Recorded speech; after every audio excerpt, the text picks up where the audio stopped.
فرشتے آئے تھے, اور جب دوسری بار آپ نے سیرت میں سنا تھا جب اپنی اصلی شکل میں آئے تھے تو پورا افق جو ہے وہ ڈھک گیا تھا اور نبی بالکل نیچے گر پڑے تھے, اور واپس جا کر پھر زمبلونی زمبلونی مجھے اڑاؤ, مجھے چادر اڑاؤ, ہے نا. تو فرشتے بھی نہیں دیکھ سکتے, لیکن جس وقت فرشتے نظر آنے لگیں گے نا اس وقت عالم ہی کچھ اور ہوگا. اس وقت کیا ہوگا, حالت خراب ہو جائے گی لوگوں کی جب فرشتے سامنے نظر آنے لگیں گے. یوما, جس دن, یرونا وہ دیکھیں گے, ملائکتا فرشتوں کو, لا بشرا نہیں کوئی خوشخبری ہوگی, یوما اذن اس دن, للمجرمین مجرموں کے لیے, ویقولون اور وہ کہیں گے, ہجرن یہ ایک آڑ ہے, مہجورن مضبوط یعنی ایک آڑ ہو مضبوط, ہجر ہا جیم را پتھر کو کہتے ہیں نا, اور ہجر کے معنی ممنوع بھی ہوتے ہیں, محفوظ جگہ بھی ہوتی ہے, یعنی پتھر سے پتھر دیوار بنائی جاتی ہے اور دیوار بنا کر اس کی آڑ بنائی جاتی ہے, رکاوٹ بنائی جاتی ہے, اس لیے پتھر بھی آتا ہے اور اس لیے اس کے معنی رکاوٹ بھی آتا ہے. اور ہجرن مہجورا جو ہے یہ ایک محاورہ بھی ہے, یعنی پناہ باخودہ پناہ, یہ بھی آتا ہے اس کے معنی, ایک طرح سے محاورے کے لیے بھی یہ لفظ استعمال ہوتا ہے. حتیم کو بھی حتیم کے لیے بھی ہجر لفظ کا استعمال ہوتا ہے. کیوں ہوتا ہے حتیم کے لیے بھی؟ کیونکہ وہ بھی ایک طرح سے خانہ کعبے کے اندر پتھروں کے ساتھ رکا ہوا ہوتا ہے, رکاوٹ ڈالی گئی ہوتی ہے نا, اور اس کے رکاوٹ ہوتی ہے, اس لیے اس کے لیے بھی ہجر کا لفظ استعمال ہوتا ہے. ہاں, تو عقل کے لیے بھی کس کا لفظ استعمال ہوتا ہے؟ ہجر کا لفظ. کیوں؟ کیونکہ عقل بھی کسی چیز کو منع کرتی ہے اور رکاوٹ ڈالتی ہے, اس لیے اس کے لیے بھی ہجر کا لفظ استعمال ہوتا ہے. اب یہاں پر اللہ تعالیٰ کیا کہہ رہے ہیں کہ جس دن فرشتے سامنے نظر آئیں گے اس دن کوئی خوشخبری نہیں ہوگی کافروں کے لیے. کون سا دن ہوگا وہ؟ سب سے پہلے وہ دن ہوگا انسان کی موت کا, ہے نا. موت کا وقت جب آ جائے گا تو جان لینے والے جب فرشتے آئیں گے اور اس کے نگاہ کے پاس آ کر بیٹھ جائیں گے, پھر ملک الموت آئیں گے, پھر اس کی روح نکال کر ان فرشتوں کو دے دیتے ہیں, پھر جو ہے اس کو کفن میں لپیٹ دیا جاتا ہے. اچھی روح ہوتی ہے تو اچھے میں, اور بری ہوتی ہے تو وہ چیتڑے بدبودار میں لپیٹ کر, یہ غلیظ بالکل بدبودار کپڑے میں لپیٹ کر ان کی روح کو نکال دیا جاتا ہے. لیکن جب برے لوگوں کو فرشتے نظر آتے ہیں تو وہ بھیانک شکل میں نظر آتے ہیں اور بہت مارتے ہوئے نظر آتے ہیں, یعنی وہ دن اچھا نہیں ہوتا جب وہ گھبرا جاتے ہیں, پریشان ہو جاتے ہیں, وہ اتنا سخت دن ہوتا ہے. دوسرا موقع کون سا ہوگا؟ قبر میں. جب قبر میں منکر نکیر کی شکل دیکھیں گے تب گھبرا جائیں گے. اچھے لوگوں کے لیے اچھی شکل میں آئیں گے, برے لوگوں کے لیے بری شکل میں. اسی طرح نام اعمال بھی ان کے اچھی شکل میں اچھے لوگوں کے بن کر آئیں گے اور بری شکل میں برے لوگوں کے نام اعمال ہوں گے. اور تیسرا موقع ہوگا میدان حشر کا, جب وہ تیسرا موقع پر فرشتوں کو دیکھیں گے. اب یہ بتائیں ان تینوں موقعوں میں کون دیکھنا چاہتا ہے صرف فرشتوں کو؟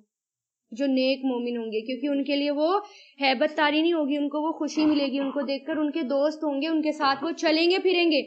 لیکن جو برے لوگ ہوں گے ان کے اندر ہیبت تاری ہو جائے گی, وہ پریشان ہو جائیں گے اور بہت زیادہ شرمندگی ان کو ہوگی اور سخت ملامت ہوگی اپنے آپ پر, اور کیا کہیں گے کہ کاش ایک مضبوط آڑ ہوتی, کاش ہم نہ دیکھتے, آج بھی ہمارے اور ان کے بیچ میں پردہ ہوتا.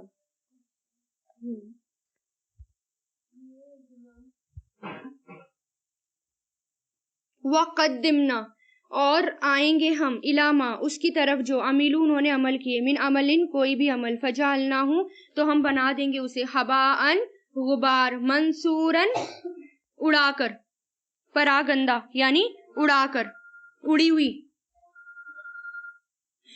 یعنی جنہوں نے برے عمل کیے ہوں گے یا کوئی بھی اچھے عمل کیے ہوں گے, کوئی ایسا کام انہوں نے کر دیا ہوگا جس کی وجہ سے ان کے جو کچھ اعمال ہیں وہ غبار بن جائیں گے اور وہ اڑ جائیں گے. یعنی جو بھی کچھ انہوں نے کیا تھا ادھر کیا اور ادھر وہ کیا ہو گیا, سارا کا سارا اڑ گیا, غبار بن کر اڑ گیا. یہ کس کا ہوگا؟ مجرموں کا ہوگا, کیونکہ جو اللہ کے ساتھ شرک کرتے ہیں وہ اچھے کام بھی کرتے ہیں, ہے نا. جب شرک کر رہے ہیں تو نیکیاں بھی کر رہے ہیں, اچھے کام بھی کر رہے ہیں, لیکن شرک کی وجہ سے کیا ہو جائے گا, ان کے سارے عمل جتنے بھی ہیں وہ دنیا میں تو اچھے ہیں لیکن وہاں پر گرد اور غبار کی طرح وہ اڑ جائیں گے, یعنی پھر وہ محروم رہ جائیں گے. اتنی بڑی نیکیوں کے باوجود بھی وہ محروم رہ جائیں گے. کیوں؟ کیونکہ انہوں نے اللہ تعالیٰ کو نہیں مانا, اللہ کے لیے نہیں کیا. جو بھی کام اللہ تعالیٰ کے لیے نہ کیا جائے وہ کام غبار بن کر اڑ جاتا ہے. جو کام اپنی تعریف کے لیے, لوگوں کے لیے یا پھر اللہ کے علاوہ کسی کے لیے بھی کیا جائے وہ کام غبار بن جائے گا, ڈسٹ. حضور پاک صلی اللہ علیہ وسلم نے فرمایا, میں اپنی امت کے ان لوگوں کو جانتا ہوں جو قیامت کے دن سفید تہمہ پہاڑوں کے مثل ڈھیروں نیکیاں لے کر آئیں گے, یعنی پہاڑوں کے مثل ڈھیروں نیکیاں لے کر آئیں گے. لیکن اللہ ان کی نیکیوں کو فضا میں پھیلے ہوئے غبار کے باریک ذروں کی طرح کر دے گا. یعنی چھوٹے چھوٹے دھوپ میں جو نظر آتے ہیں نا, جب دھوپ ہوتی ہے اور جب دھوپ میں ایسے باریک سے بالکل اسمال پارٹیکلز جو نظر آتے ہیں, اس کی طرح اللہ تعالیٰ کر دیں گے. بے شک وہ تمہارے بھائی ہوں گے اور تمہاری نسل سے ہوں گے, رات کو تمہاری طرح قیام کریں گے, یعنی تراویح وغیرہ پڑھیں گے, لیکن وہ تنہائیوں میں اللہ کے حرام کردہ کاموں کا ارتکاب کریں گے جن سے ان کو روکا گیا ہوگا. یعنی دن میں تو بہت نیکیاں کی اور تنہائی میں برے کام کیے تو اللہ تعالیٰ ان کے سارے عمل کو کیا کر دے گا, گرد اور غبار کر دے گا. تو حرام کام سے, فحش کام سے, برائیوں سے ہر حال میں بچنا چاہیے. یہ سوچیں کہ اللہ تعالیٰ تو دیکھ رہا ہے, کسی کے لیے تو کرنا ہی نہیں ہے کچھ بھی, صرف اللہ کی خاطر کرنا ہے. اصحاب الجنتی, جنت والے اس دن خیرن بہتر ہوں گے, مستقرن ٹھکانے میں, مستقر بہترین ٹھکانے کو کہتے ہیں, پرماننٹ ریزیڈنس اور بہترین ٹھکانہ. واحسن اور زیادہ اچھے, مقیلن دوپہر گزارنے کی جگہ میں, مقیلن قیلولہ سے بنا ہے, دوپہر گزارنے کی جگہ. مقیلن یہ لفظ قیلولہ سے نکلا ہے, یعنی دوپہر گزارنے کی جگہ کو مقیل کہتے ہیں. یعنی قیامت کے دن وہ قیلولہ سے پہلے فارغ ہو جائیں گے. جو نیک لوگ ہوں گے, جیسے دن میں قیلولہ کرتے ہیں نا 15-20 منٹ کا, آدھے گھنٹے کا, وہ قیلولہ سے پہلے وہ فارغ ہو جائیں گے اور جنت میں چلے جائیں گے. حدیث میں آتا ہے اللہ تعالیٰ دوپہر سے پہلے حساب کتاب سے فارغ ہو جائیں گے. اہل جنت جنت میں اور اہل دوزخ دوزخ میں چلے جائیں گے. اہل جنت کو جنت میں دوپہر کو جا کر آرام کو کریں گے اور اپنی پہلی ساری تھکاوٹ دور کریں گے. قیلولہ سے کیا ہوتا ہے, دن بھر کی تھکاوٹ دور ہوتی ہے نا, تو اب وہ میدان حشر اور موت کا وقت اور فرشتے اور اتنا اور پوری عدالت لگی ہے اور یہ سب اتنی تھکاوٹ ہو جائے گی, تو پہلے اللہ تعالیٰ کیا کہیں گے, قیلولہ کر لو, اپنی تھکاوٹ دور کر لو. پھر حدیث میں آتا ہے اہل جنت وہاں ناشتہ بھی کریں گے, جو ایک مچھلی کا کلیجہ ہوگا, یہ اہل جنت کا پہلا ناشتہ ہوگا, جیسے قربانی کے دن ہوتا ہے. تو وہ کوئی خاص مچھلی ہوگی اور وہ خاص چیز ہوگی کوئی, ہم یہاں پر اللہ تعالیٰ نے بتا دیا مچھلی کا کلیجہ ہوگا, لیکن ہمیں نہیں پتا وہ کیسا ہوگا اور کیا ہوگا, لیکن بہرحال وہ کچھ ہوگا کلیجی جیسا ہی. کچھ لوگ شام کو جائیں گے اور کچھ لوگ رات کو جنت میں جائیں گے اپنے اعمال کے اکارڈنگ. نیک لوگ قیلولہ سے پہلے, اور جن کے اعمال ابھی جنہوں نے مطلب ملے جلے کیے تھے وہ شام بھی ہو جائے گی, کچھ لوگوں کو رات بھی ہو جائے گی, لیکن بہرحال پہنچ جائیں گے.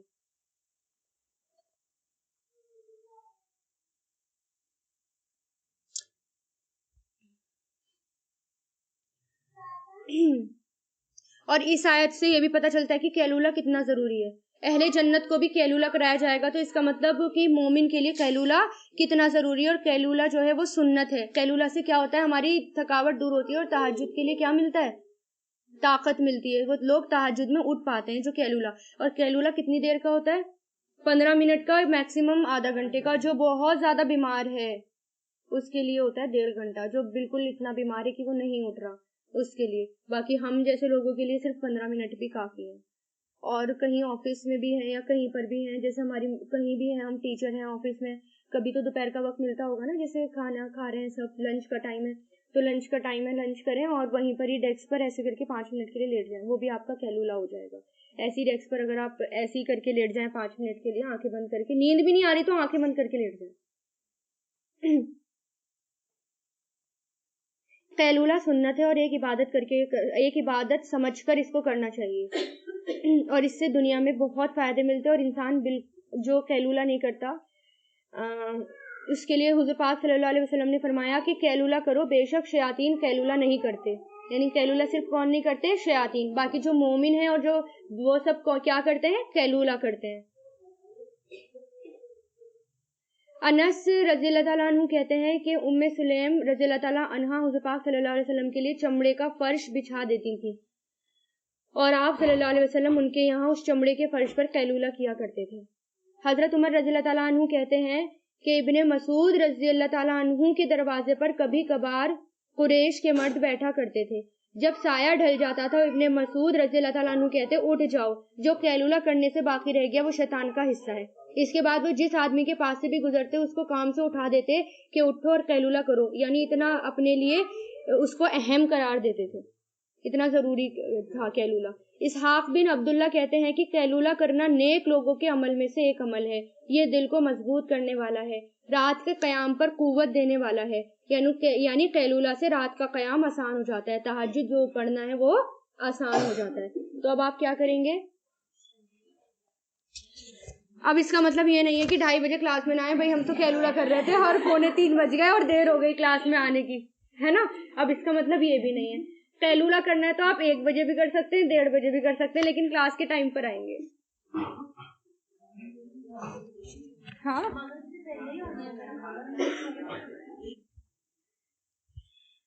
وَيَوْمَ, اور جس دن تشقق پھٹ جائے گا آسمان, بالغمامی بادلوں کے ساتھ, وَنُزِّلَ, اور نازل کیے جائیں گے, الملائکۃ فرشتے, تنزیلاً نازل کرنا.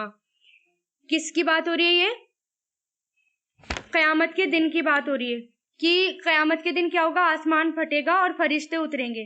یہ نفقہ ثانیہ, یہ سب نفقہ ثانیہ کے بعد ہوگا. نفقہ ثانیہ کسے کہتے ہیں؟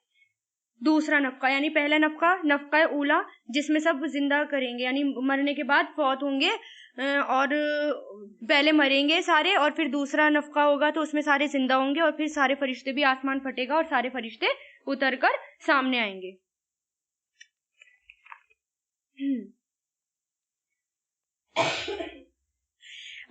قیامت کے دن روایتوں میں آتا ہے, قیامت کے دن آسمان پھٹنے کے بعد ادھر سے بادل جیسی ایک چیز اترتی ہوئی نظر آئے گی, جس کو حق تعالیٰ کی طرف سے ایک خاص تجلی ہوگی, اور اس کے ساتھ بے شمار فرشتوں کا ہجوم ہوگا. یہ سب میدان محشر میں آئیں گے جہاں صرف اللہ ہی کی حکومت ہوگی, کسی کو چوں اور چاں کرنے کی کوئی بھی ہمت نہ ہوگی. اس وقت اللہ تعالیٰ تمام مخلوقات کا حساب کتاب لیں گے. حدیث میں آتا ہے کہ قیامت کے دن اللہ تعالیٰ دوپہر تک تمام مخلوقات کے حساب اور کتاب سے فارغ ہو جائیں گے, اور دوپہر کے سونے کے وقت جنتی جنت میں پہنچ جائیں گے اور دوزخی دوزخ میں پہنچ جائیں گے. یہ وقت کافروں پر بہت زیادہ سخت ہوگا.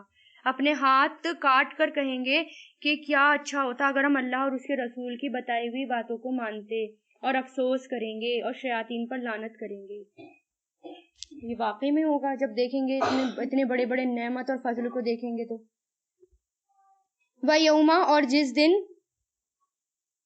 الملکو, اور بادشاہت, یومئذ, اس دن, الحق, برحق ہے, للرحمانی, رحمان کے لیے, وقانا, اور ہوگا, یومن, وہ دن, علی الکافرین, کافروں پر, عسیر, بہت سخت, یعنی بہت دشوار لگے گا ان کو, افسوس کریں گے, انگلیاں کاٹیں گے اپنی, کاش کہ ہم نبی کی بات مان لیتے.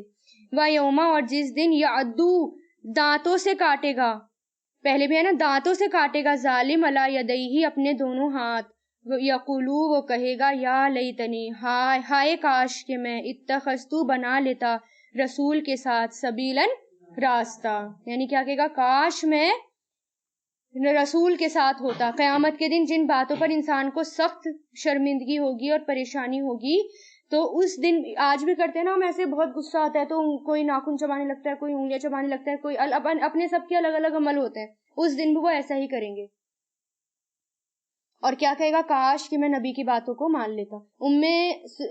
سلیمہ رضی اللہ تعالیٰ عنہ سے مروی ہے کہ انہوں نے حضور پاک صلی اللہ علیہ وسلم کو منبر پر یہ فرماتے ہوئے سنا کہ اے لوگو, جس وقت میں حوض پر تمہارا منتظر ہوں گا, یعنی انتظار کروں گا, اور تمہیں گروہ در گروہ لایا جائے گا, اور راستے تمہیں متفرق کر دیں گے. متفرق مطلب جدا جدا کر دیں گے, ادھر ادھر کر دیں گے, یعنی تم ادھر ادھر ہو جاؤ گے. تو میں تمہیں آواز دے کر کہوں گا کہ اس راستے کی طرف آ جاؤ, تو میرے پیچھے سے ایک منادی پکار کر کہے گا, انہوں نے آپ کے بعد دین کو بدل دیا تھا. اس پر میں کہوں گا کہ یہ لوگ دور ہو جائیں, یہ لوگ دور ہو جائیں. یعنی جو طریقہ نبی نے بتا دیا اس طریقے کو بدل دیا, تو ان لوگوں کو نبی تو خود بھی دور کر دیں گے, فرشتے دور کریں گے اور خود بھی دور کریں گے. وہ حوض کے پاس تک ہی نہیں جائیں گے اور حوض کا پانی نہیں پی پائیں گے. تو جو بھی ہم کام کر رہے ہیں, یہ سوچیں کہ کیا یہ طریقہ نبی کا ہے, اور اگر نبی کا طریقہ نہیں ہے تو یہ سوچ لیں کہ مجھے تو حوض کوثر کا پانی پینا ہے اور چلے جائیں, اس کو راستے کو چھوڑ دیں. یا ویلتا, ہائے افسوس مجھ پر, لیتنی, کاش کہ میں, لم نہیں, اتخذ, میں بناتا, فلانن, فلا کو, خلیلن, دلی دوست. کیا کہے گا ہر کوئی, کاش میں اس کو دلی دوست نہ بناتا. اس کے شان نزول سنیے, آیت نمبر 28 کا. فلا مطلب جو بھی ہے. ہاں فلا. عقبہ بن ابی معید مکہ کے مشرک سرداروں میں سے ایک تھا. اس کی یہ عادت تھی جب بھی وہ مکہ سے باہر جاتا تو واپس آ کر بہت بڑی دعوت کرتا جس میں وہ مکہ کے سب سرداروں کو بلاتا. تو حضور پاک صلی اللہ علیہ وسلم کو بھی اس نے دعوت دی کیونکہ حضور پاک صلی اللہ علیہ وسلم سے اس کی کچھ سلام دعا بھی ہو گئی تھی ایک موقع پر, تو اس وجہ سے اس نے آپ کو بھی بلا لیا. اس نے جب آپ کے سامنے کھانا رکھا تو آپ نے فرمایا میں تمہارا کھانا جب تک نہیں کھاؤں گا جب تک کہ تم یہ گواہی نہ دے دو کہ اللہ ایک ہے, اس کا کوئی شریک نہیں. تو یہ اس نے ایسا, اور میں اللہ کا بندہ اور اس کا رسول ہوں, تم یہ پوری گواہی دے دو تب میں تمہارا کھانا کھاؤں گا. تو عقبہ نے کلمہ پڑھ لیا. آپ نے پھر کھانا کھایا. عقبہ کا ایک گہرا دوست تھا ابی ابن خلق. جب اس کو پتا چلا کہ عقبہ نے اس طرح کلمہ پڑھ لیا تو اس سے ناراض ہو گیا. کہنے لگا کہ تم نے ایسا کیوں کیا. اس نے کہا کہ اگر تم نے ایسا کر دیا اب تمہاری اور میری دوستی ختم. عقبہ نے عذر پیش کیا, یعنی بہانے بنائے کہ سب مہمان بیٹھے ہوئے تھے, آپ اس وقت میرے مہمان تھے, اور آپ کو پتا ہے کہ مہمانوں کا کس قدر کرا کرتے تھے عرب کے لوگ کہ مہمان نوازی میں تو وہ اگر ان کے پاس کوئی غریب تھا اور ایک اونٹ ہوتا تھا سواری کے لیے تو مہمان نوازی کے لیے وہ بھی ذبح کر دیتا تھا, کچھ سوچتا نہیں تھا کہ اس کے بعد میں کیا کروں گا, اتنا زیادہ مہمانوں کی کرتے تھے. تو اس نے کیا کہا کہ حضور پاک صلی اللہ علیہ وسلم اس وقت میرے مہمان تھے اور اس وقت مجھے یہ کرنا پڑا, مجھے اچھا نہیں لگا کہ میں ان کا انکار کر دوں. تو وہ کہنے لگا کہ میں تمہاری باتیں اس وقت تک نہیں مانوں گا جب تک کہ تو جا کر حضور پاک صلی اللہ علیہ وسلم کے اوپر نہ تھوکے, نعوذ باللہ. اس کے یہ کہنے پر آ کر اس نے یہ گستاخی بھی کی اور اس گستاخی پر آمادہ بھی ہو گیا. تو اور لیکن جب جنگ بدر ہوئی تھی تو جنگ بدر میں یہ دونوں رسوا بھی ہو گئے تھے اور مارے بھی گئے تھے ذلیل و رسوا ہو کر. تو اس وقت جو ہے قیامت کے دن یہ کہیں گے کہ کاش, وہ بھی کہے گا کاش میں اس فلاح کو دوست نہ بناتا, کاش میں اس کو دوست نہ بناتا. تو خلیل آیا یہاں پر, دوستی کے لیے کیا لفظ آیا ہے؟ خلیل. تو ہاں دلی دوست. خلیل کس کو کہتے ہیں؟ خلیل کا لفظ ہوتا ہے خا لام لام خل سے, یعنی خالی ہونا. خلیل اس دوست کو کہتے ہیں جسے انسان تنہائی میں یاد کرے. جب آپ اکیلے ہوں تو آپ کے دل میں اس کی یاد آئے جو تنہائی میں آتی ہے. جب آپ لیکن خلیل صرف اللہ تعالیٰ کو بنایا جاتا ہے, جیسے ابراہیم علیہ السلام کو اللہ تعالیٰ نے کیا بنایا تھا؟ اپنا خلیل بنایا تھا. خلیل کسی انسان کو نہیں بنایا جا سکتا کیونکہ تنہائی میں صرف کس کو یاد کرنا چاہیے؟ اللہ تعالیٰ کو. حضور پاک صلی اللہ علیہ وسلم نے حضرت ابو بکر کے لیے کہا تھا اگر میں کسی کو خلیل بناتا تو ابو بکر کو بناتا, لیکن وہ تو صرف اللہ کی ذات ہے. ابو بکر میرے دوست ہیں اور دینی بھائی ہیں. دوست کے لیے قرین لفظ بھی استعمال ہوتا ہے, آتا ہے نا قرین, یعنی مقابل. وہ آدمی جو ہم عمر ہو یا ہمارا مطلب بالکل ہمارا ہمدرد ہو, ہم عمر ہو, یا ہماری عادت ملتی ہو یا ہماری اسکلز ملتی ہوں. اور برے کے لیے بھی آتا ہے, زیادہ تر برے کے لیے آتا ہے اور اچھے کے لیے بھی آتا ہے قرین. بدترین بھی آتا ہے لیکن اچھے کبھی کبھار اچھے کے لیے بھی آ جاتا ہے. ولی ہوتا ہے ایک, ولا سے بنا یعنی محبت اور رشتہ داری یا نزدیکی قرابت کے لیے آتا ہے. دوست کے لیے بھی آ جاتا ہے ولی, مددگار کے لیے بھی آ جاتا ہے, ٹھیک ہے, اور تنگی میں کام آنے والا وہ ولی کہلاتا ہے. اسی طرح صدیق ہوتا ہے, صدیق سچا اور وفادار دوست ہوتا ہے. تو دوستوں کی بھی اتنی ساری کیٹیگری قرآن کے اندر آ گئی ہیں نا. حضرت ابن عباس روایت کرتے ہیں کہ حضور پاک صلی اللہ علیہ وسلم نے فرمایا ایمان کی کون سی کڑی زیادہ مضبوط ہے؟ ابو ذر نے جواب دیا اللہ اور اس کے رسول ہی زیادہ جانتے ہیں. اللہ کے لیے, پھر فرمایا اللہ کے لیے باہم ایک دوسرے کی مدد کرنا, اللہ کے خاطر دوستی کرنا, اللہ کے خاطر دشمنی کرنا, یہ ایمان کی سب سے مضبوط کڑی ہے. جس کو یہ چیز نصیب ہو گئی پھر اس کے ایمان میں اضافہ ہی اضافہ ہوگا. اس لیے آپ کو کیا کرنا ہے؟ دوست اپنا کیسا بنانا ہے؟ دینی دوست بنانا ہے. اگر آپ کو دینی دوست مل گیا تو اس کا مطلب کیا ہے؟ آپ کا ایمان بڑھتا ہی رہے گا. حضرت ابو رزین سے روایت ہے, کہتے ہیں کہ ان سے حضور پاک صلی اللہ علیہ وسلم نے فرمایا کیا میں تجھے زندگی بسر کرنے کا اصلی طریقہ نہ بتا دوں جس سے دنیا اور آخرت دونوں کی بھلائی نصیب ہو؟ اللہ کی یاد کرنے والوں کے پاس بیٹھا کرو, اور جب تو اکیلا ہو جہاں تک ہو سکے اللہ کی یاد میں اپنی زبان ہلاتا رہے. محبت کر تو اللہ کے لیے کر. اے ابو ذر, کیا تجھے معلوم ہے جب کوئی آدمی اپنے گھر سے اس لیے نکلتا ہے کہ اپنے دینی بھائی سے ملاقات کرے تو اس کے ساتھ 70,000 فرشتے دعائیں کرتے ہوئے ساتھ ہو جاتے ہیں اور کہتے ہیں اے اللہ, اس نے تیرے لیے یہ میل جول اختیار کیا ہے, تو بھی اسے اپنے ساتھ ملا لے. اے ابو رزین اگر تو اپنے بدن سے یہ کام لے سکے تو تو ضرور لے لے. تو ہمیں بھی کیا کرنا ہے؟ اگر اپنے بدن سے یہ کام لے سکیں تو ضرور لے لیں. اگر دین کے خاطر، اللہ کی محبت کے خاطر اگر ایک دوسرے سے ملنے کی خواہش ہو تو چلے جایا کریں. جتنی دور جائیں گے اتنا ہی زیادہ ثواب بھی ملے گا اور 70,000 فرشتے بھی ساتھ ہو لیں گے. اور دین کے خاطر جاتے ہیں نا، ہم باہر دعوت دینے جاتے ہیں، ادھر جاتے ہیں، تو کتنے فرشتے ساتھ ہوتے ہیں؟ 70,000. تو ڈرنے کی بات ہی نہیں ہے. حضرت ابو ہریرہ سے روایت ہے، کہتے ہیں کہ حضور پاک صلی اللہ علیہ وسلم نے فرمایا اگر دو شخص اللہ تعالیٰ سے ایک دوسرے کے لیے محبت کرتے ہیں تو ان میں سے ایک مشرق میں ہے اور ایک مغرب میں، یعنی دنیا کے الگ الگ کونے میں ہے، تو یقیناً قیامت کے دن اللہ تعالیٰ ان دونوں کو اکٹھا کر دے گا اور فرمائے گا یہ وہی ہے جس کو تو نے میرے لیے محبت کی تھی، میرے خاطر محبت کی تھی. حضرت ابو ذر سے روایت ہے کہ حضور پاک صلی اللہ علیہ وسلم تشریف لائے اور فرمایا کہ کچھ جانتے ہو کہ اللہ تعالیٰ کو کون سا کام زیادہ پسندیدہ ہے؟ کسی نے کہا نماز، کسی نے کہا زکوٰۃ، کسی نے کہا جہاد. نبی نے فرمایا اللہ تعالیٰ سب سے زیادہ پسند کرتا ہے کہ اگر محبت ہو تو اسی کے لیے، دشمنی ہو تو اسی کے لیے. کتنی ساری حدیث روایت ہے نا اس کے لیے. اور پھر وہ مشہور حدیث تو آپ کو یاد ہے کہ حضور پاک صلی اللہ علیہ وسلم نے حضرت ابو ہریرہ سے فرمایا کہ اللہ تعالیٰ جب کسی بندے سے محبت کرتا ہے تو جبریل امین کو بلا کر کہتے ہیں کہ میں اس بندے سے محبت کرتا ہوں، تم بھی کرو. تو جبریل امین بھی اس سے محبت کرتے ہیں اور پھر آسمان میں منادی دے دی جاتی ہے فرشتوں میں کہ اللہ تعالیٰ اس شخص سے محبت کرتے ہیں، تم بھی کرو. پھر فرشتے بھی اس سے محبت کرنے لگتے ہیں اور پھر وہ محبت زمین میں اتار دی جاتی ہے اور پھر لوگوں کے دلوں میں وہ محبت بٹھا دی جاتی ہے. اور اسی طرح نفرت کی بات ہوتی ہے. حضرت علی کیا کہتے تھے اس بارے میں اپنے اس میں خلافت میں؟ حضرت علی کہتے ہیں کہ اپنے دوست سے دوستی میں نرمی اختیار کرو، ہو سکتا ہے کہ وہ کسی وقت تمہارا دشمن ہو جائے، اور دشمن سے دشمنی کے برتاؤ میں نرمی کرو، ہو سکتا ہے کہ وہ کسی وقت تمہارا دوست بن جائے. تو ہمیں ہر معاملے میں کیا ہونا چاہیے؟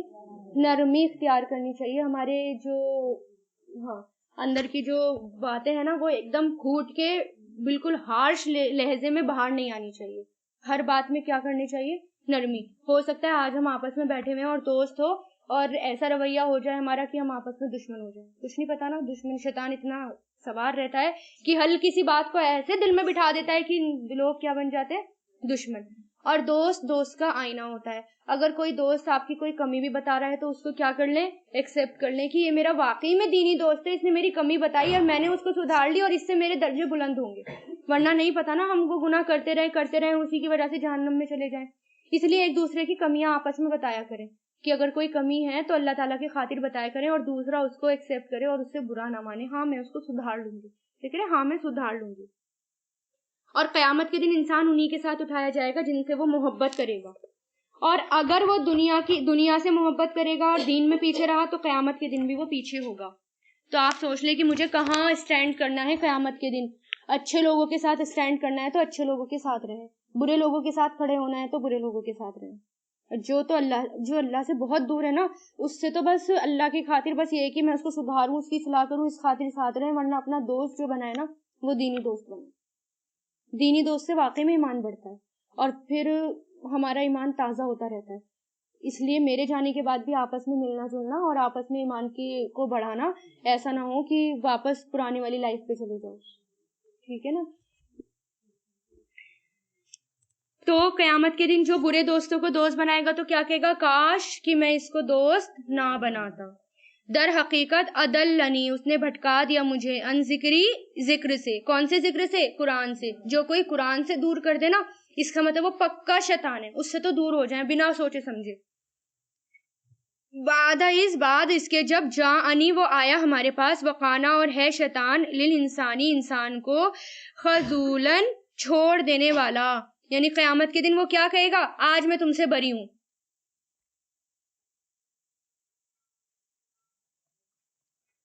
یعنی وہ چھوڑ دے گا قیامت کے دن اور کیا کہے گا؟ اپنا معاملہ تم خود دیکھو، میں نے تو صرف ورگلایا تھا اور تم میری باتوں میں آ گئے. وقال الرسول، اور کہیں گے رسول، یا ربی، اے میرے رب، بے شک میری قوم نے اتخذو بنا لیا تھا اس قرآن کو، مہجورن چھوڑا ہوا. القرآن مہجورن، قرآن کو چھوڑا ہوا. یعنی مذاق بنانا بھی آتا ہے اس میں اور چھوڑ دینا بھی آتا ہے. علماء کہتے ہیں کہ ہر مسلمان جو اپنے رب کے سامنے کھڑا ہونے سے ڈرتا ہے اسے چاہیے کہ اس آیت کریمہ پر غور کرے اور اس میں بار بار اس کو گہری نظر سے دیکھے، تاکہ اپنے نفس کے لیے اس عظیم نشانی اور بڑی مصیبت سے نکلنے کا اس کو راستہ مل جائے۔ قرآن کو چھوڑ دینے والا، یعنی بالکل اس آیت کو لکھ کر رکھ لیں کہ ہمارے خلاف گواہی دیں گے ہمارے رسول اگر ہم نے قرآن کو چھوڑ دیا۔ اس میں قرآن کو چھوڑنے کی کئی قسم ہوتی ہیں، اس کو نہ سننا اور نہ ہی اس پر ایمان لانا، دوسرا اس پر عمل نہ کرنا اور اس کو حلال اور جو اس میں حلال ہے اس کو حلال نہ ماننا اور جو حرام ہے حرام نہ ماننا، اس کو حاکم نہ بنانا۔ حاکم کیا ہوتا ہے؟ یعنی اپنے جھگڑوں کے وقت اس سے فیصلے نہ کرنا اور اس پر غور اور فکر نہ کرنا، یعنی اس میں فہم حاصل نہ کرنا۔ پانچواں اس کے ذریعے علاج نہ کرنا۔ یہ کس میں آ جاتے ہیں؟ کیونکہ قرآن میں آتا ہے نا کہ قرآن ہر بیماری کے لیے شفا ہے، دلوں کی بیماری کے لیے شفا ہے، اس لیے اگر دل بیمار ہو جائے تو فوراً قرآن کی طرف پلٹ جائیں، آپ کا دل مضبوط ہو جائے گا، مطمئن ہو جائے گا انشاءاللہ۔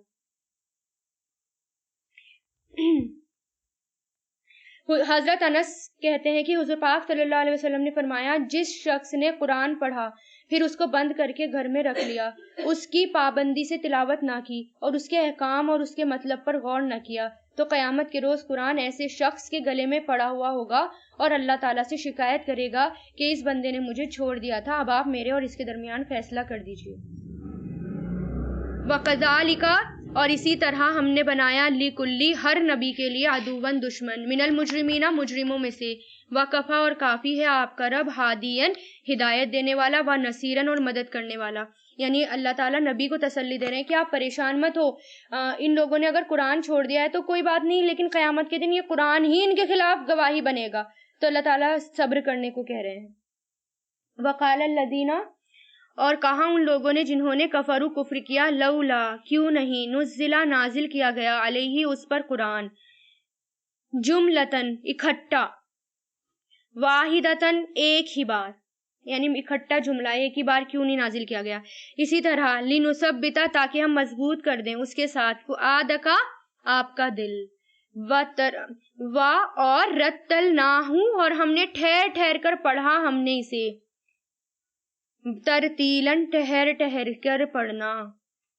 یعنی لوگ کیا کہتے تھے کہ یہ ایک ہی بار میں کیوں نہیں نازل ہوا، اگر ایک ہی بار میں نازل ہوتا تو ہم اس کو مان لیتے، لیکن یہ تو تھوڑا تھوڑا کر کے آ رہا ہے۔ اب تھوڑا تھوڑا کر کے کیوں آیا تھا یہ؟ تاکہ اس سے دل مضبوط ہو جائے، یعنی ہر بات ہر موقع پر تسلی دی جا رہی ہے، سوالوں کے جواب دیے جا رہے ہیں، تسلی دی جا رہی ہے، ایسا لگ رہا ہے اللہ تعالیٰ سے باتیں ہو رہی ہیں، اس لیے یہ ٹھہر ٹھہر کر نازل کیا گیا۔ اور اس کے بہت زیادہ فائدے بھی ہوتے ہیں، یعنی اگر تھوڑا تھوڑا کر کے نازل ہونے کی صورت میں حفظ کرنا زیادہ آسان ہو گیا تھا، لوگوں کے لیے حفظ کرنا کتنا آسان ہو گیا تھا نا، تھوڑا تھوڑا کر کے نازل ہوا، اس کو حفظ کر لیا۔ اب اکٹھا بیٹھ کر کیسے حفظ کرتے؟ تھوڑا تھوڑا ہوا اور تھوڑا تھوڑا لوگوں نے اس کو یاد کر لیا، سمجھنے میں سہولیت ہوئی، یعنی آسانی ہوئی اور زیادہ سمجھ میں آنے لگا۔ واقعہ اور شان نزول دیکھ کر ان آیت کو سمجھنا آسان ہو گیا، یعنی ہمارے سامنے واقعہ ہو رہا ہے، واقعہ کوئی ہو رہا ہے اور ایک دم سے کوئی آیت نازل ہوئی تو سمجھنے میں اور زیادہ آسان ہو گیا۔ ہر ضرورت کے وقت ہر بات کا صحیح جواب ملتے رہنے سے حضور پاک صلی اللہ علیہ وسلم اور مسلمانوں کو تسلی ملتی رہی، اور تھوڑا تھوڑا نازل ہونے میں حضرت جبریل کا بار بار آنا جانا ہوا، جو مستقل برکت تھی اور حضور پاک صلی اللہ علیہ وسلم کے لیے تسلی تھی اور خوشی کا ذریعہ تھا۔ یہ فائدے تھے تھوڑا تھوڑا نازل کرنے سے۔ ولا، اور نہیں، یاتونکا، وہ لاتے آپ کے پاس، بھی مثلاً، کوئی مثال، مگر جئناکا، ہم لاتے ہیں، بالحق کی، حق کو، واحسنا، اور بہترین، تفسیراً، تفسیر کو، وضاحت کو۔ یعنی اللہ تعالیٰ نے کیا کہا کہ وہ لوگ آپ کے پاس کوئی مثال نہیں لاتے، لیکن اللہ تعالیٰ حق لاتا ہے اور تفسیر بھی، یعنی اللہ تعالیٰ نے خود بھی قرآن کی تفسیر بتائی، سکھائی، نبی کو بتائی، وضاحت، ڈیٹیلڈ۔ ولا، الذین، وہ لوگ جو یحشرون، اکٹھے کیے جائیں گے، علی وجوہہم، اپنے چہروں کے بل، الی جہنم، جہنم کی طرف، اولئک، یہی لوگ ہیں، شرٌ، بدترین، مکانن، مقام میں، واضل، اور زیادہ بھٹکے ہوئے، سبیلاً، راستے میں۔ یعنی کون؟ جو جہنم میں ڈالے جائیں گے، کون ہوں گے وہ؟ سب سے برے مقام میں، سب سے برا ان کا ٹھکانہ، سب سے برے وہ لوگ۔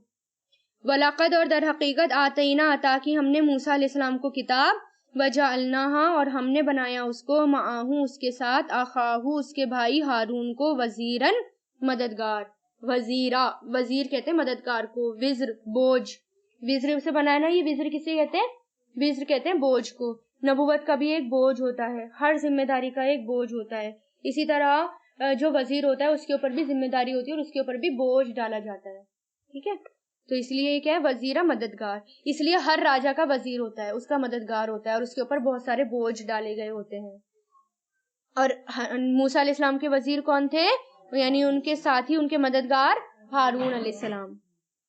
فَقُلْنَا تو ہم نے کہا، اذْهَبَا دونوں جاؤ، اِلَى الْقَوْمِ قوم کی طرف، وہ جنہوں نے جھٹلایا بھی آیاتنا ہماری آیتوں کو. فَدَمَّرْنَاهُمْ تو ہلاک کر دیا ہم نے انہیں. تدمیراً ہلاک کرنا، تدمیراً عذاب کی شروعات کے لیے آتا ہے.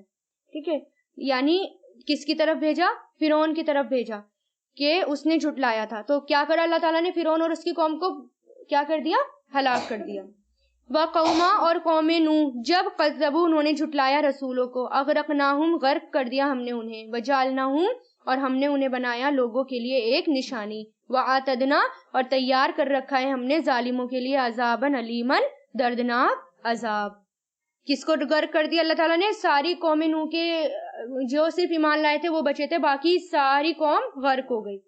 وَعَادًا عاد اور سمود اور اصحاب الرس کنویں والے، یعنی یہ بھی ایک قوم تھی. وَقُرُونًا اور قومیں، بین ذالک ان کے درمیان، کثیرن بہت سی. اس کے اوپر اس میں کوئی صحیح حدیثوں میں روایت نہیں ملتی. اصحاب الرس بہرحال یہ ایک قوم تھی.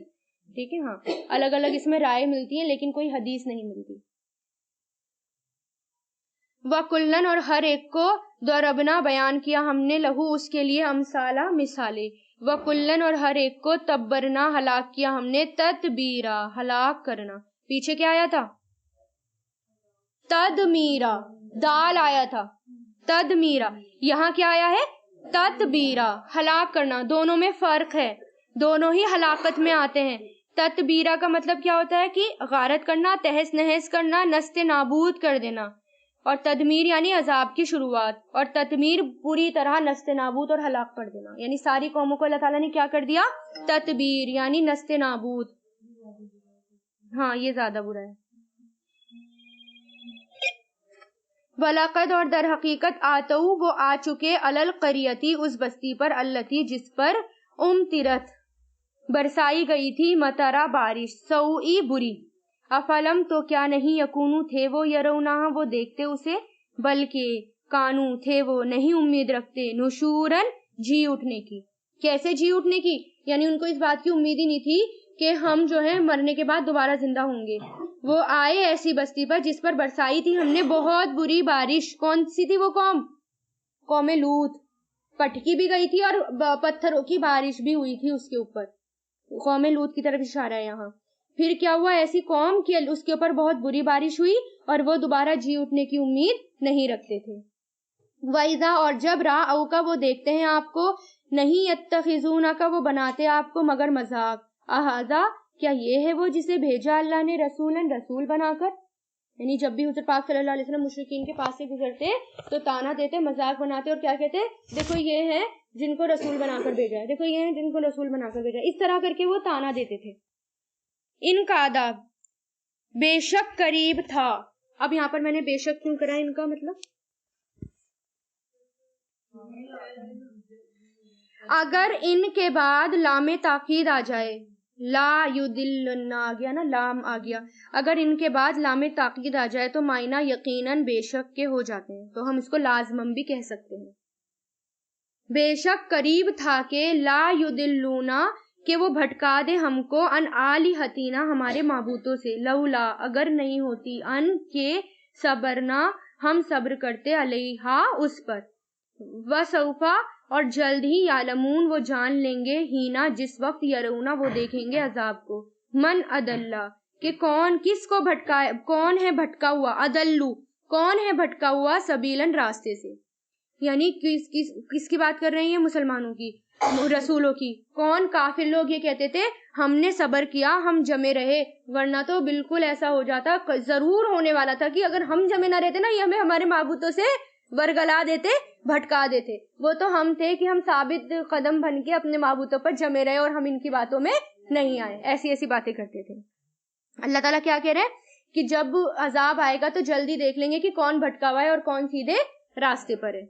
ارائیتا کیا دیکھا آپ نے اسے، من جس نے اتخذا بنا لیا الہہ اپنے معبود کو، ہواہو اپنی خواہشات نفس کو، اپنا معبود اپنی خواہشات کو، ہواہو، افا انتا تو کیا آپ، تکونو ہوں گے، علیہ اس پر، وکیلن ذمہ دار.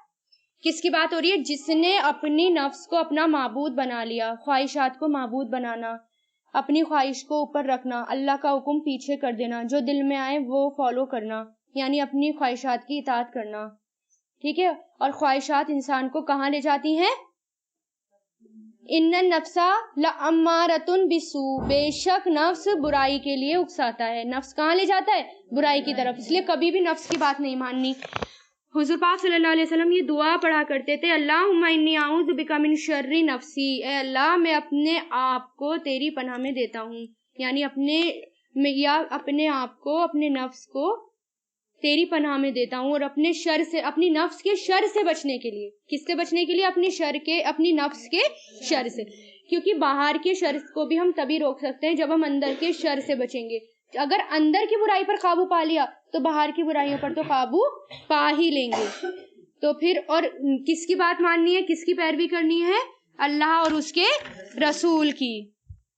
پھر اس کے لیے ایک وہ بھی آتا ہے نا، شعر بھی آتا ہے علامہ اقبال کا، کہ اللہ سے وفا تو ہم تیرے ہیں، یہ جہاں چیز ہے کیا، لہو قلم بھی تیرے ہیں. یعنی اگر اللہ سے پیروی کی، اللہ کی مانی، تو ہر چیز ہماری ہو جائے گی. اس لیے اپنی خواہشات کو کیا کرنا ہے؟ پیچھے رکھنا ہے. حضور پاک صلی اللہ علیہ وسلم نے فرمایا، کتنے ہی لوگ ایسے ہیں جو اپنی خواہشات نفس کو پورا کرنے میں لگ جاتے ہیں اور ان کے لیے قیامت کے دن آگ کے سوا کچھ نہیں ہوگا. کیوں نہیں ہوگا؟ اب مجھے یہ کھانا ہے، مجھے یہ پہننا ہے، بڑی بڑی خواہشات، اب اس کے چکر میں سارا دن کچن میں لگے رہے سارا دن، اور پتہ چلا نیکیوں کے لیے ٹائم ہی نہیں ملا، اتنے تھک ہار گئے کہ نماز کا بھی وقت نہیں ملا، نماز بھی چھوڑ دی. یا مجھے یہاں گھومنا ہے، وہاں گھومنا ہے، اتنے مصروف ہوئے گھومنے میں کہ نماز کا وقت آیا، نماز کی پرواہی نہیں کی، اور نماز کا وقت نکل گیا، اور پھر وہ کیا وہ بن گیا ہمارے لیے؟ ہلاکت بن گیا. مارکیٹ میں گھومے، ونڈو شاپنگ کری، اتنا گھومے کہ ساری نمازیں بھی چھوڑ دی، سب کچھ چھوڑ دیا، کوئی پرواہی نہیں. تو یہ کہاں لے جائیں گے انسان کو؟ سب چیزیں، خواہشات، جہنم کی طرح. ہاں، کیا دیکھا آپ نے جس نے بنا لیا اپنے معبود کو، اپنا معبود اپنی خواہشات نفس کو. ام تحسبو، کیا آپ سمجھتے ہیں کہ بے شک اکثرہم، ان کے اکثر، یسمعون سنتے ہیں، او یعقلون یا وہ سمجھتے ہیں، نہیں ہیں وہ مگر کل انعام جیسے کہ چوپائے، بلکہ وہ اضلوا زیادہ بھٹکے ہوئے ہیں، سبیلاً راستے سے. یعنی جو اللہ کی آیتوں کو سنتا نہیں ہے، غور نہیں کرتا، وہ گائے بھینس بکری سے بھی زیادہ گیا گزرا بھٹکا ہوا ہے. کیونکہ ان کے پاس، بیچاروں کے پاس قرآن نہیں آیا، لیکن ہمارے پاس قرآن آیا اور پھر بھی ہم ان کی جیسی حرکت کر رہے ہیں، یعنی ان سے بھی زیادہ گئے گزرے بدترین ہیں. اللہ تعالیٰ کہہ رہے ہیں. یہ کون کہہ رہے ہیں؟ اللہ تعالیٰ. جو سنتے نہیں ہیں اور جو عقل سے کام نہیں لیتے، وہ چوپایوں کی طرح ہیں، بلکہ ان سے بھی زیادہ بدتر. علم ترا، کیا نہیں آپ نے دیکھا، الی ربی کا، اپنے رب کی طرف، کیفا کس طرح، مدّا اس نے پھیلا دیا، ذلہ سایوں کو، ولو اور اگر شاء وہ چاہتا، لجعلہ ضرور وہ بنا دیتا اسے، ساکنن ساکن مطلب ٹھہرا ہوا، رکا ہوا. ثم پھر جعلنا ہم نے بنایا، الشمس سورج کو، علیہ اس پر، دلیلاً دلیل. یعنی کیا آپ نے دیکھا نہیں سایہ، کہ سایہ کیسے گھٹتا اور بڑھتا رہتا ہے، کبھی غائب ہو جاتا ہے، کبھی گھٹتا ہے، کبھی بڑھتا ہے، اور وہ ساکن نہیں ہے، ٹھہرا ہوا نہیں ہے. یہ بھی ایک اللہ تعالیٰ کی نشانی ہے. اور سورج اس پہ دلیل ہے، نشانی ہے، رہنمائے ہیں. مدہ کہتے ہیں پھیلانے کو. اور اسی طرح قبض آتا ہے، قبض مطلب سمیٹنا، مدہ پھیلانا، قبض سمیٹنا. ثم پھر قبض نہ ہوں، سمیٹ لیا ہم نے، آگے نا یہ قبض، پھر سمیٹ لیا ہم نے اپنی طرف، قبضن سمیٹنا، یسیرن آہستہ آہستہ، یعنی آسانی سے. یعنی سائے کو پہلے بڑھتا جاتا ہے، پھر گھٹتا جاتا ہے، اور پھر اللہ تعالیٰ اسے سمیٹ لیتے ہیں. رات ہوتی ہے اور سایہ بالکل غائب ہو جاتا ہے. یہ بھی کیا ہے؟ ایک نشانی. وَهُوَ الَّذِي، اور وہی ہے جس نے بنایا تمہارے لیے، لیلا رات کو، لباسن لباس، وَالنَّوْمَ اور نیند کو، سباتن آرام. سبات بنا ہے سبت سے، سبت کہتے ہیں کاٹنے کو، کاٹنے کی چیز. نیند بھی جو ہوتی ہے وہ کاٹنے والی ہوتی ہے، یعنی تھکاوٹ کو وہ کاٹ دیتی ہے. اسی لیے سبات آرام کے لیے بھی آتا ہے. اور سبت جو ہے وہ بھی ہفتے کے لیے بھی اس لیے آتا ہے کیونکہ ہفتے کو لوگ آرام کا دن بناتے تھے، اور وہ جو ہے تھکاوٹ کو کاٹتا تھا، آرام کو کاٹتا تھا، اس لیے وہ ہفتے کا دن ہو گیا. اسی سے یہ ایک ہی لفظ ہیں یہ سارے. اور وہی ہے جس نے بنایا تمہارے لیے رات کو لباس اور نیند کو آرام. اور اس نے بنایا نہارا دن کو نشورن اٹھنے کا وقت.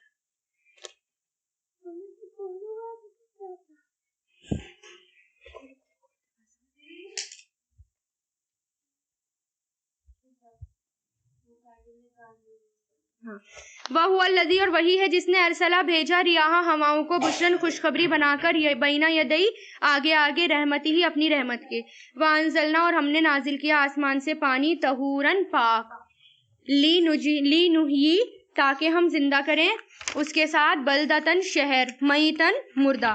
پانی کیوں نازل ہوا؟ تاکہ اس کے ساتھ مردہ شہر زندہ ہو. وَنُسْقِيَهُمْ اور ہم پلائیں گے مما اس میں سے جو خلقنا ہم نے پیدا کیا انعامن مویشی واناسیا اور انسان. انس کی جمع ہے یہاں پر، ناسی بھی آتا ہے انسانوں کے لیے اور یہ بھی ورڈ آتا ہے اناسیا انسان کثیرن کثرت سے بہت سے. یعنی اللہ تعالیٰ نے پانی کس لیے؟ تاکہ مردہ زمین زندہ ہو جائے اور بہت سے مویشی اور انسان اس کو پیے اور اللہ تعالیٰ ہی اس کو پلاتے ہیں.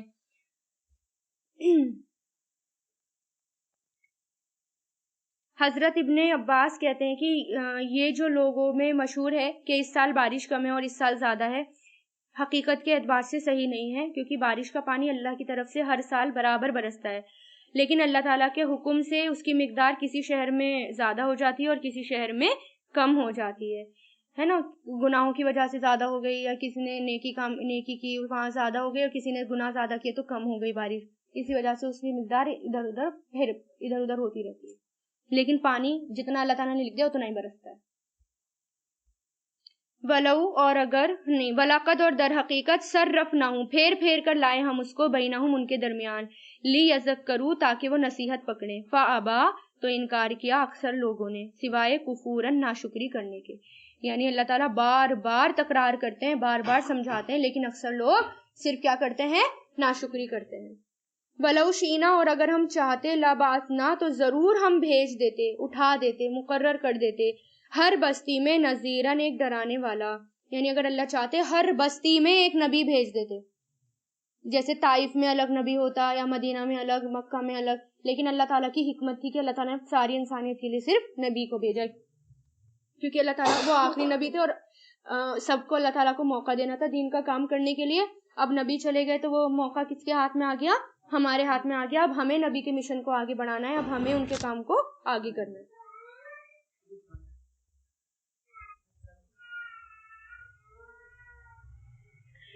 فلا تو نہیں آپ اطاعت کیجئے کافروں کی، وجاہدہم اور جہاد کریں ان سے بھی اس کے ساتھ جہادن جہاد کبیرن بہت بڑا.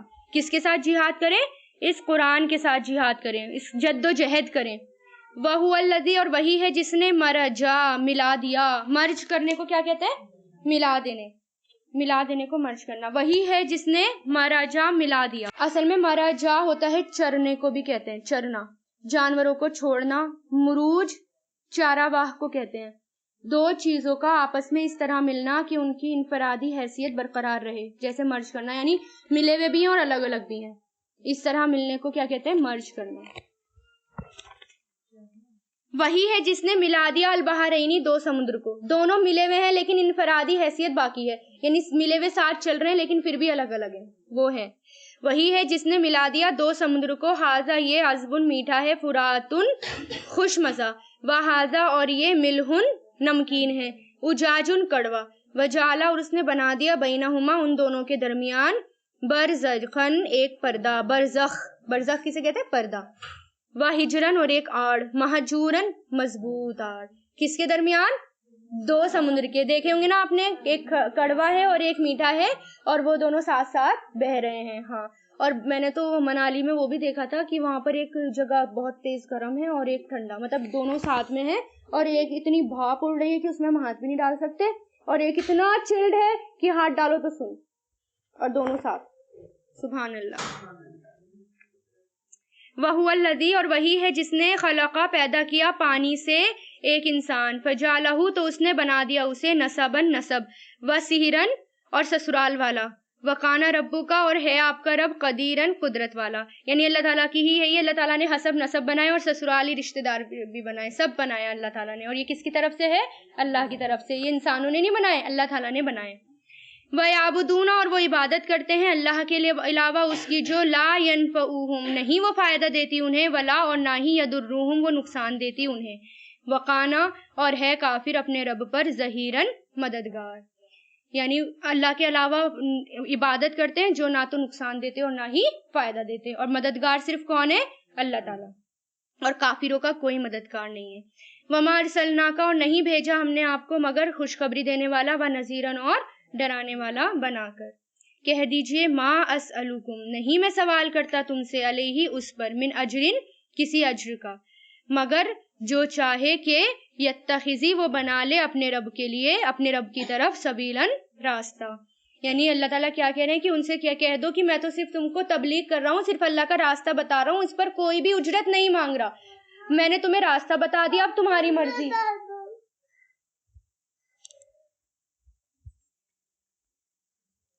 اب تمہاری مرضی، اب تمہیں کون سا راستہ اختیار کرنا ہے۔